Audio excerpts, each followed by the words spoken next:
In our world, there will be no emotions except fear, rage, triumph and self-abasement. The sex instinct will be eradicated. We shall abolish the orgasm. There will be no loyalty except loyalty to the party. But always there will be the intoxication of power. Always, at every moment, there will be the thrill of victory, the sensation of trampling on an enemy who is helpless. If you want a picture of the future, imagine a boot stamping on a human face forever.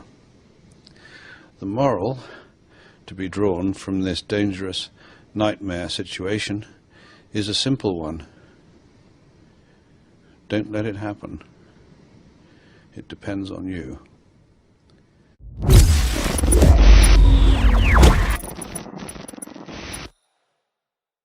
Yes, for motivation, you're a fucking idiot as well. See ya! So we're back with another video, and we're not going to let YouTube stop us at all, and we're going to be cooking the DeFi space real soon as well, identifying the opportunities, but we're going to be cooking a few people in that space to help you guys, so you guys know what to go for. So stay tuned for that. So I just wanted to kind of go over what's been happening, not just with crypto, but the world in general, because a lot's happening. They're kind of locking down the world again. You know, the data from governments is not being given to the people, at least over here. They're not giving us the data sets to justify these new laws where you don't need to be a medical professional.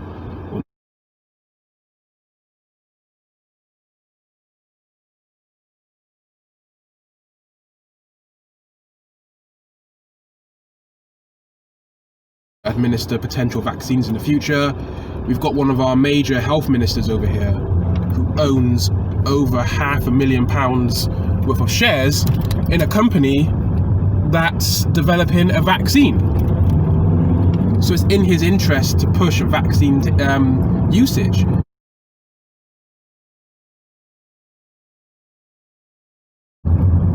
They're printing out more, they're draining our jobs, they're draining our wealth, bit by fucking bit.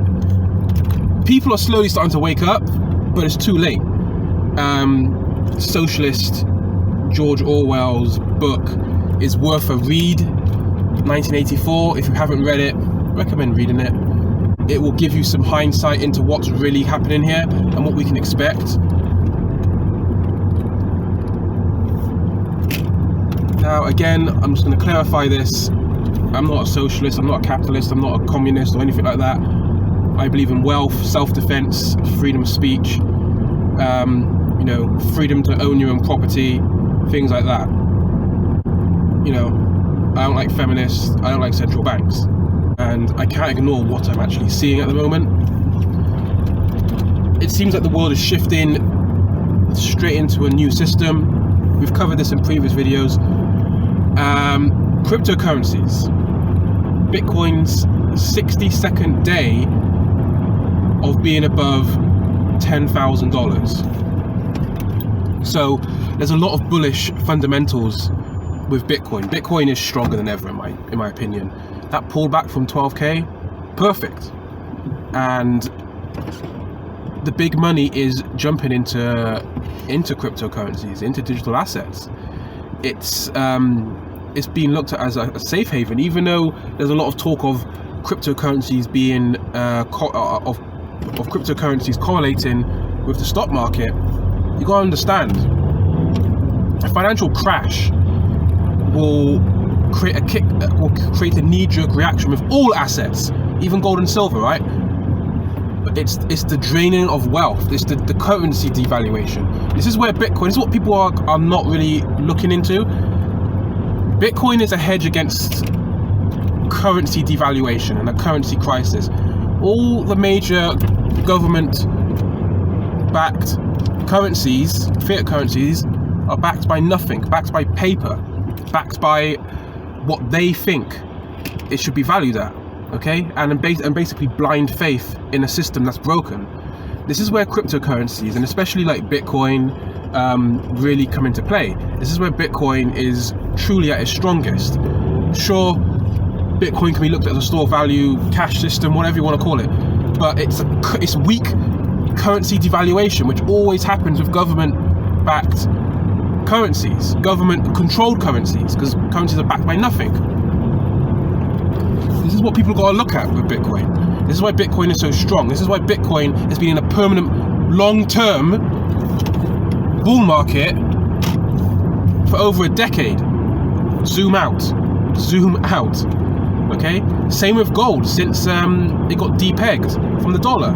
Same as silver, since every government took it away as a type of legal tender.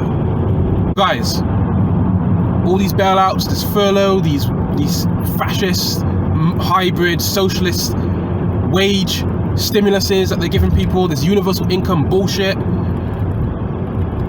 Who's going to pay for it? You're going to pay for it through your taxes. They're raising taxes here now, as I said they would. A boot stomping on your face forever, like what it says in 1984. Boot stomping on your face forever.